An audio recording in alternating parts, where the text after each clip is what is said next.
Sa nakaraang video ay natapos tayo kung saan muling pumasok ang ating bida sa loob ng kuweba, upang kuhain ang Frost Dragon's halberd, na agad niyang sinubukan. At matapos nito ay agad na din itong pumasok sa bar aso ng ating bida, sinyalas na siya na ang bagong nagmamayari ng sandata. At nakasagupan na din nila ang may kasalanan sa lahat ng mga nasawing cultivator, na agad na nakalaban ng ating bida. Kung saan nakilala nila ito bilang ang kanilang guru na si Chu Xian, na mariing hinihikayat ang ating bida na umanib sa kanya upang maghigantay sa mga noble family. Na sinagot naman ng ating bida ng may seryusong ekspresyon sa pagsasabing maganda naman at may punto si Chu Xian, subalit agad din niyang tinanong kung ano nang mangyayari kung sakaling magtagumpay ito. Na ikinatahimik naman ni Chu Xian ng may pagtataka at nag-iisip. Kaya naman muling nagsalita si Ye Xinghe at mariin niyang iginiit na gusto lamang nitong pumalit sa mga Supreme Family, na magiging daan upang maging gaya din ito ng mga mayayaman. At dagdag pa nito sa nagtatakang si Chu Xian sa pagsasabing nakikita niya sa mga mata nito na tatapusin niya ang sinumang pumihil sa kanya, pero para saan? Kaya naman agad na tumugon si Chu Xian sa mga tinura ng ating bida at mariin nitong sinabing wag magpakabulag sa making paniniwala at wag ipaglaban ang mga sakam na Supreme Family. Ngunit sinabi lang ng ating bida na di siya kumakampi sa kahit kanino at ginagawa lang niya ang sa tingin niya ay tama, at dagdag pa nito ng may pagsang-ayon na totoong deserve ng ilang mamatay, subalit di lahat ng Supreme Family ay masama gaya nina An Shuyan at Xia Yuning. Sabay agad na nitong sinabihan si An Shuyan na wag nang pag-aksayahan pa ng panahon ang nahihibang na si Chu Xian. Na ikinagalit ni Chu Xian dahilan upang magbigay ito ng masamang titig sa dalawa na animoy may binabalak na masama. At agad nitong sinabi sa papaalis nating bida na di sila makakaalis ng basta-basta. At dagdag pa nito na kahit pa makaalis ang ating mga bida ay di din nila magagawang mailigtas si Xia Yuning dahil maging ito ay di kayang tapatan ng misteryusong tao na binanggit ni Chu Xian. Na ikinagulat ng ating bida sa kung sino ang tinutukoy nito. At sa isip-isip ng ating bida na kung magkataong totoo ang sinasabi ni Chu Xian ay nalalagay na si Yuning sa masamang sitwasyon. Sabay mariin nitong sinabi kay Chu Xian na aalis siya at di siya nito mapipigilan. At pinasundan pa niya ito ng paglalabas ng malakas na aura, na lubhang ikinagulat ni Chu Xian. At sa isip-isip nito ay ang katulad ng ating bida ang kinakailangan nila upang labanan ang mga Supreme Family dahil may natatangi itong talento pagdating sa pagko-cultivate. At habang nakatingin ito sa ating bida ay sinasabi nito na kahit anong gawin ni Ye Xinghe ay di ito makakaalis dahil di niya hahayaang hadlangan ng ating bida ang kanilang operasyon. Kaya naman agad nang ihinanda ng ating bida ang kanyang martial technique na Starred Sight habang sinasabing wag na silang mag-aksaya ng panahon. At agad na din itong umatake kay Chu Xian ng may seryusong mukha. Habang may pagkamayabang naman itong sinagot ni Chu Xian habang naghahanda ng isang pag-atake. Kaya naman naganap ang matinding labanan sa pagitan nilang dalawa na makikitang nagdudulot ng pagsabog sa kagubatan. At makikitang talagang daisdaido ang bawat isang mapaslang alinman sa dalawa. Kaya naman ilinalabas na ni Chu Xian ang kanyang martial technique na pang-atake sa ating bida. Na makikita namang madali lang naiiwasan ni Ye Xinghe nang walang kahirap-hirap. At matapos niyang umilag ay agad itong naghanda ng pag-atake pabalik. Na makikitang madali lang ding naiwasan ng hangal na si Chu Xian. Kaya naman agad ding gumawa ng aksyon si An Shuyan at nagpakawala din ito ng pag-atake patungo kay Chu Xian. Na makikitang muntikan ng tumama sa nahihibang nilang guro na nagulat sa pag-atake. Subalit mabilis itong nakapunta sa likuran ng ating bida upang umatake. Na ikinabigla ng ating bida na si Ye Xinghe. At agad na din umatake ang nahihibang na si Chu Xian na makikitang matagumpay na nadipinsahan ng ating bida. At agad niyang hinawakan ang paa nito habang may seryusong mukha. At buong lakas niya itong inabat sa lupa. Na makikitang tila nahihirapan si Chu Xian, subalit agad itong nakagawa ng paraan upang makadepensa. At matagumpay naman itong nakadistansya kay Ye Xinghe. Habang iniisip ang kakaibang talento nito dahil nagagawa nitong sumabay sa kanya kahit na malaki ang agwat ng kanilang level. Kaya naman ng makababa ito ay agad itong nakapagplano. Kung saan ginaya nito ang atake ni Yuning na hindi kayang maiwasan ng ating bida sa pag-aakalang makakalamang na siya kay Ye Xinghe. Na makikitang familiar sa ihinahanda nitong atake kung saan kagaya nga ito ng ginawa sa kanya ni Xia Yuning. At natapos na nga ang hangal na si Chu Xian sa paghahanda nito kaya naman makikitang agad na nitong pinakawalan ang hinanda niyang atake. Na ikinabahala ni Ye Xinghe sa kadahilanang di niya ito magagawang iwasan. Subalit agad itong nakaisip ng paraan kung saan gagamitin na lang niya ang buo niyang lakas. Kaya naman agad na din itong naghanda ng bago niyang abilidad kung saan makikitang naglalabas na siya ng aura sa anyo ng yelo habang may seryusong mukha. Na agad din niyang ipinatama kay Chu Xian na makikitang naglalabas ng malakas na pressure.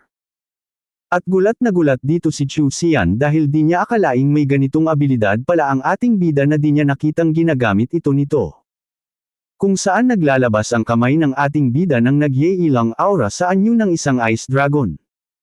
At tuluyan nang nagtaka ang atake ng dalawa.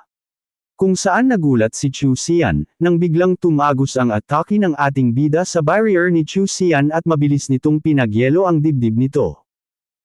Kaya naman mas lalong pinalakas ni Chu Xian ang pressure ng ginawa niyang atake kung saan makikitang tumalbog na nga ang ating bida papalayo dito. At makikitang tila nahihirapan na ang ating bida sa laban. Nang biglang agad nang kumilos si Chu Xian upang magbigay ng malakas na pag-atake kung saan makikitang naglalabas ng gintong aura ang kamay nito. At makikitang malapit na din itong tumama sa ating bida. Kaya naman kumpiyansang sinabi ni Ye Xinghe na siya naman ang aatake sabay buong lakas niyang pinagyelo ang lupa patungo sa hangal na si Chu Xian. Kung saan makikitang malapit na din ito dito na nagulat sa pag-atake ni Ye Xinghe. At tuluyan nang nagtama ang dalawang atake. Kung saan mabilis lamang na nasisira ni Chu Xian ang mga yelo ng ating bida. Ana ikinabahala naman ni Ye Xinghe sa pag-iisip na di na niya ito mapipigilan. Kaya naman agad niyang ihinanda ang buo niyang lakas upang magbigay ng isang suntok para sabayan ang atake ni Chu Xian. At makikitang seryusong iniipon ng ating bida ang malakas niyang aura sa anyo ng yelo sa kanyang isang kamay. Habang may seryusong mukha ang dalawa na animoy mga siga sa kanto. At tuluyan nang nagtama ang dalawang malakas na atake. Kung saan makikitang walang may balakan sumuko sa laban kaya naman walang nagpapagapi. At makikitang nagdulot na nga ito ng isang hukay sa kanilang kinatatayuan dahil sa lakas ng pressure ng salpukan.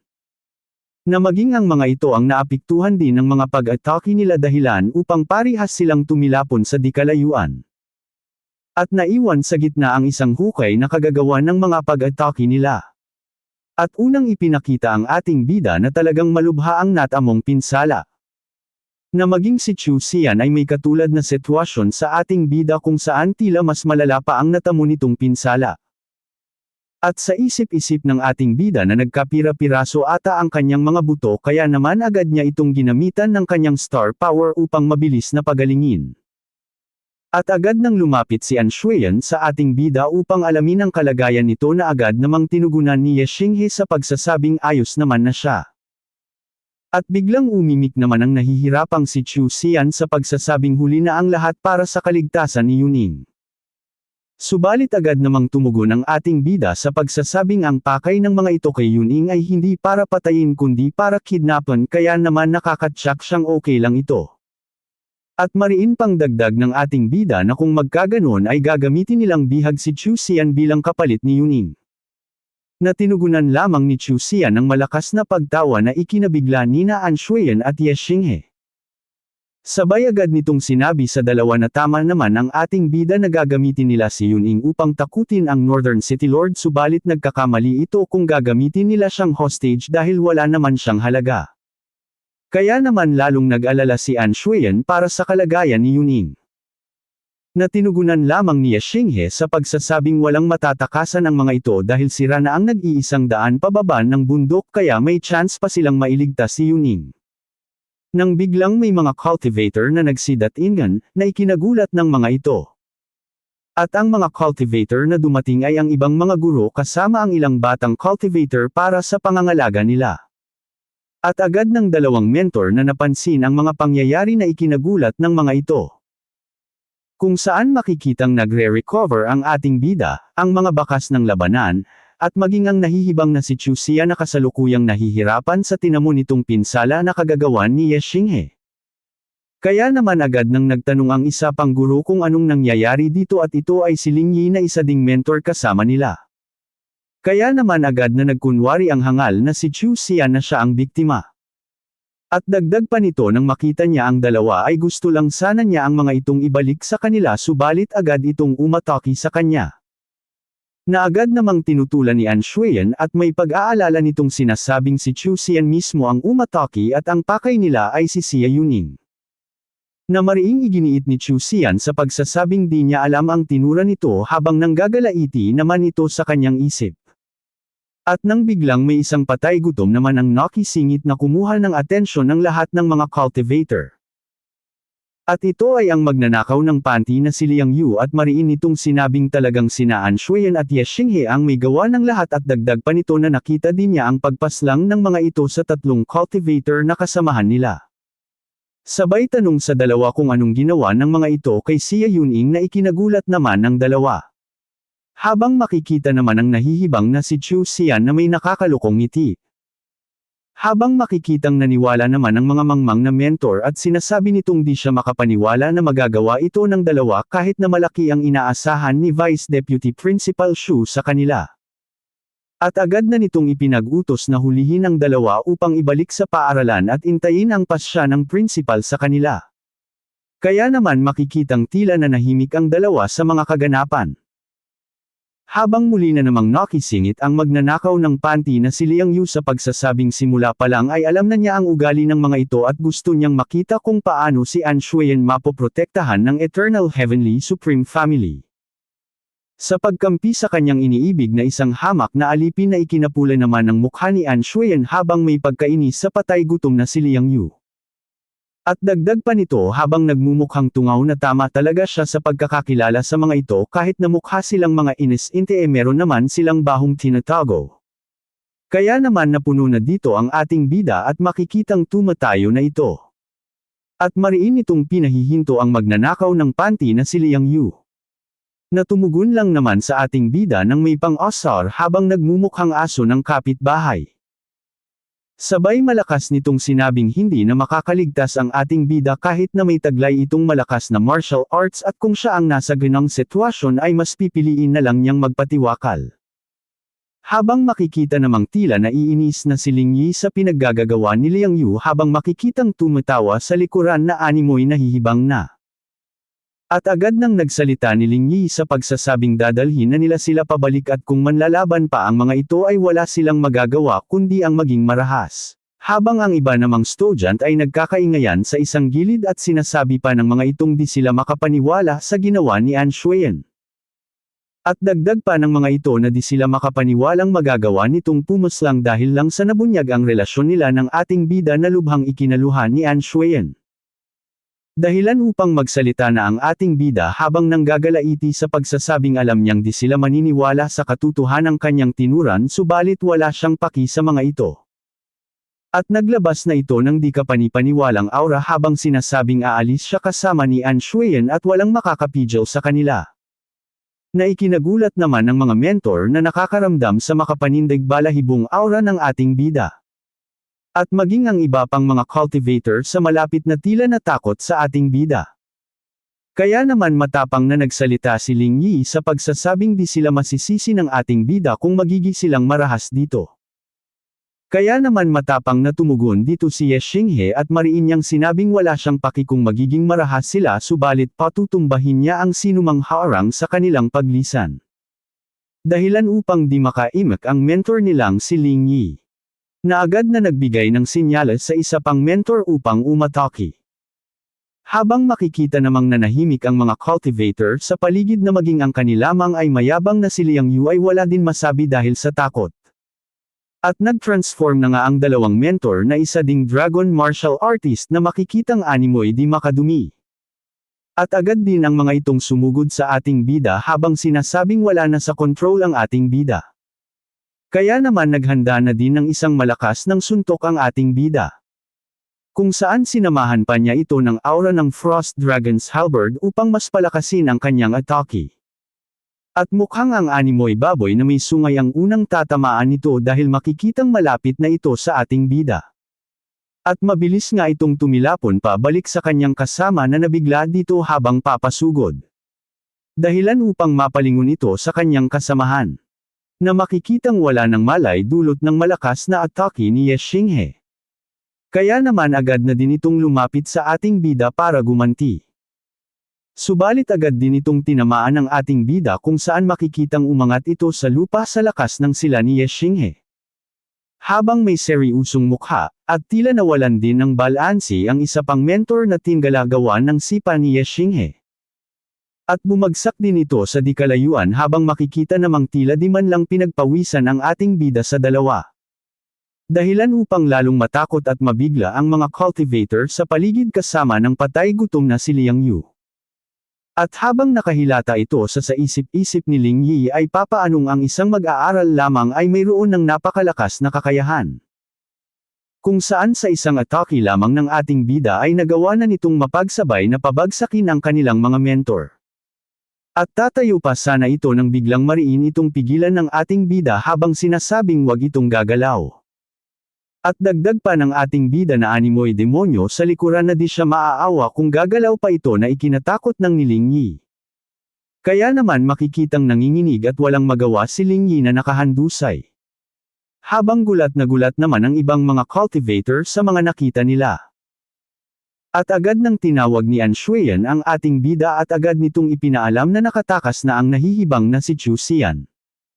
Dahilan upang agarang mapalingon dito si Ye Xinghe, at makikitang tuluyan nang nawala sa kinalalagyan nito si Chu Xian. At sa isip-isip ng ating bida habang nagngingit-ngit sa galit na kagagawan ito ng mga pakialamong cultivator. Habang makikita naman ang patay gutom na si Liang Yu na nababalot ng takot ang buo nitong katawan sa ag-iisip na lubha ng malakas ang ating bida. Kaya agad na itong nagplanong tumakas habang iniisip na mapapahamak ang kanyang buhay sa ating bida kung mananatili pa siya dito. Kaya agad na itong nagtalikod upang tumakbo. Subalit isang boses ang pumihil dito at sinasabi nitong di ito makakaalis kung kailan ito gusto. Dahilan upang mapahinto ito habang pinagtitinginan ng mga cultivator. At dahan-daang itong lumingon sa ating bida nang may takot habang may pananakot din itong sinabing baka nakakalimutan ng ating bida na anak siya ng Dark Moon Supreme Family. At dagdag pa nito na kung tatapusin siya ng ating bida ay malalagot sa pamilya niya ang buong Emerald Feather Clan. Subalit di nagpatinag sa pananakot nito ang ating bida at agad nang nagpatuloy sa paglapit. Dahilan upang lalong kabhan ang patay gutom na si Liang Yu at agad nitong sinabing mag-usap na lang sila ng maayos dahil nagkamali lang siya. Nang biglang lalong lumapit dito si Ye Xinghe kaya namang makikitang tila nagmukha na naman itong magnanakaw ng panty ng kapitbahay sa takot. At magsasalita pa sana ito, nang biglang palarin ng pagkasarap-sarap ang kanyang ubod ng kapal na mukha mula sa ating bida. Na makikitang namumula-mula pa habang talagang nabigla dito si Liang Yu. Habang agad namang tumitig ng masama ang ating bida sa iba pang cultivator. Na makikitang natakot ng husto na animoy pas ang nabanlian. At agad nang sinabi ni Ye Xinghe kay Liang Yu na ang sampal na kanyang natanggap ay para sa mga pinagsasabi nito kay An Shuyan. Kasunod ng isa pang masarap-sarap na sampal sa mukha nito, habang sinabi naman ni Ye Xinghe na ang sampal namang iyon ay para sa kanyang clan na di nakakatanggap ng mabuting pagtrato. At dagdag pa ng ating bida sa patay gutom na si Liang Yu na kung sakaling mangyari pa ang kagaya nito ay kahit natulungan pa ito ng buong Dark Moon Supreme Family ay pagbabayaran niya ng malaki ang patay gutom na si Liang Yu. Kaya naman makikitang wala itong imik na tila natauhan sa kanyang mga pinaggagawa. Sabay titig ng ating bida sa mga cultivator na pinsan ng mga merit sa kanto na makikitang natakot sa kanyang titig. At agad na niya ipinaliwanag sa lahat na kahit hindi sila maniwala sa kanya ay hindi siya ang pumatay sa ibang mga cultivator dahil kung siya talaga ang may gawa ay di na niya hahayaang mabuhay pa ang mga ito bilang saksi. Dahilan upang mapatahimik ang mga metatukuting cultivator sa gilid. At agad nang inakit ng ating bida si An Shuyan na nabigla sa tawag ng ating bida na agad din namang sumunod dito. Habang may ngiti sa mukha na animoy lubusan ng na-inlove sa kay Ye Xinghe. Habang naiwan namang walang inimayka ng mga cultivator na nakatanaw sa paglisan ng dalawa. At maya-maya pa ay nagkaroon na din ng malay ang mayabang guro. At mariin itong tinatanong si Ling Yi kung ano ng kanilang gagawin at kung ere-report pa ba nila ang mga nangyari dito. Habang makikita namang walang imik na nakatanaw sa lumisan nating bida si Ling Yi. At agad na niyang sinabing wag silang magmadaling magsumbong sa principal. Dahil may katotohanan naman ang mga tinura ni Ye Xinghe dahil kung nagkataon ay wala na nga dapat silang mga buhay sa ngayon. At dagdag pa nito na ng oras na harapin nila si Ye Xinghe ay bakit biglaang tumakas ang nahihibang na si Chu Xian. Dahilan upang mapagtanto ng matabang mentor ang ibig nitong sabihin. Na sinang-ayunan naman ni Ling Yi dahil sa kanilang nasaksihan. Kaya may pagtatakang nagtanong ang matabang mentor kung anong layunin ni Chu Xian dito. Na tinugunan naman ni Ling Yi sa pagsasabing mukhang tama ang tinura ni An Shuyan kanina. Na si Xia Yuning talaga ang pakay ng mga ito. Kaya naman may pagkabahalang iniisip ng matabang mentor na kung magkataong magtagumpay sina Chu Xian sa plano nila ay malalagot sila sa Northern City Lord na siyang ama ni Xia Yuning. Na sinang-ayunan naman ni Ling Yi at agad na din itong ipinag-utos na ang bago nilang misyon ay ang protektahan si Xia Yuning. At agad na din itong nag-utos sa ibang cultivator na hanapin si Xia Yuning at alamin kung nahahaan ito na agad namang sinunod ng mga ito. Na makikitang agaran na ding nagsialisan. Habang makikita namang namamawis ang magnanakaw ng panty na si Liang Yu. Sa pag-iisip sa ating bida kung saan sa maikling panahon ay nalampasan na siya nito. At laking takot pa nito sa pag-iisip na baka balikan siya ng ating bida kung magkataong lalo pa itong lumakas. At pinutol ng isang cultivator ang pag-iisip nito sa pagsasabing papaano nila matatrabaho si Ye Xinghe. Na ikinagalit naman ni Liang Yu habang nagtatanong kung may utak edo ba ang kanyang kasabwat sa pagnanakaw ng panty. Sabay sabing parihas sila ni Ye Xingheng disciple ni Vice Principal Shu at kung may mangyaring masama dito ay malalagot silang lahat. At dagdag pa nito na lubha ng mataas ang level ng ating bida sa kanila na kung magkataong magalit ito ay madali lang sila nitong tatapusin. At sabay tigil habang nanggagalaiting nakatingin sa walang imik na cultivator na animoy sinampal ng katotohanan. Lumipat ang eksena kina Ye Xinghe at An Shuyan na mabilis na tumatakbo sa kakahuyan upang hanapin si Xia Yuning. Nang biglang may isang bagay ang kumuha ng atensyon ni An Shuyan dahilan upang titingnan din ito nito sa ating bida. At ito ay isang marka sa isang puno ng kahoy. At nang makita ito ng ating bida ay gumaan ang loob niya sa pag-iisip na mukhang ligtas naman si Xia Yuning. Kaya mas lalong nagdumali ang dalawa patungo sa itinuturo ng nakita nilang palatandaan na iniwan ni Xia Yuning. Habang may masayang ekspresyon ang dalawang nagtitinginan sa isa't isa nang marinig nilang boses ni Xia Yuning. Na agad na kinumpirma ni Ye Xinghe sabay agad nitong sinabing magdumali na sila. Nang biglang isang mabilis na kung ano ang tumama malapit sa kanila. Na ipinagtaka ni Ye Xinghe. At ito ay ang wala ng buhay na katawan ng kanilang iba pang guro na ikinagulat ng ating bida. Kaya naman may pagtatakang iniisip ng ating bida ang totoong nangyayari. Nang biglang isa na namang pagtama ng kung ano sa malapit sa kanila. At ito ay si Xia Yuning na makikitang puro galusanhi ng matinding pakikipaglaban. At hirap na hirap ito sa pagsasabing masyadong malakas ang kanyang katapat. Na makikita sa kakahuyan malapit dito habang naglalabas ng pulang mga mata na animoy talagang may balak na masama. At tuluyan na nga itong nagpakita kung saan isa itong dambuhalang demonyong uso. Habang nanggagalaiti namang sinasabi ni Yuning na ang Blood Demon Bear ay lubhang malakas na maging ang kanyang battle suit ay walang silbi dito. At lumapit na nga ito sa tabi ni Yuning habang nakatayo ng may nakakapangilabot na anyo kaya naman makikitang tila natatakot na si Yuning dito. Nang biglaan itong naghanda ng isang pag-atake. Na mabilis na patungo kay Yuning na iniisip na dito na magwawakas ang kanyang buhay. Nang biglang isang flame martial arts ang tumama sa mukha ng Blood Demon Bear na ininda naman nito. na dahilan upang mapalingon si Yuning dito at biglang ihinigas ng umatake ang sandata ni Yuning patungo dito na lubhang ikinatuwa naman ni Sia Yuning na kanina lamang ay nawawalan na ng pag-asa at ito ay ang kanyang moon circlet. Abangan sa susunod nating video ang mga mangyayari kung saan makikitang pagtutulungan ng tatlo ang Blood Demon Bear, dahilan upang maglaho ito. Sa pagpapatuloy din ay may misteryusong lalaki ang makakaharap ng ating bida na may nakakapangilabot na lakas, kung saan tila mababago nito ang paniniwala ng ating bida, dahilan upang maging malamig ito sa pakikitinggo kina Anshuayan at Sia Yuning. Kung gusto mong magpatuloy sa ating kwento ay inaanyayahan kitang pindutin ang subscribe button pati na rin ang bell icon nang sa ganan ay mauna ka sa tuwing may bago tayong upload.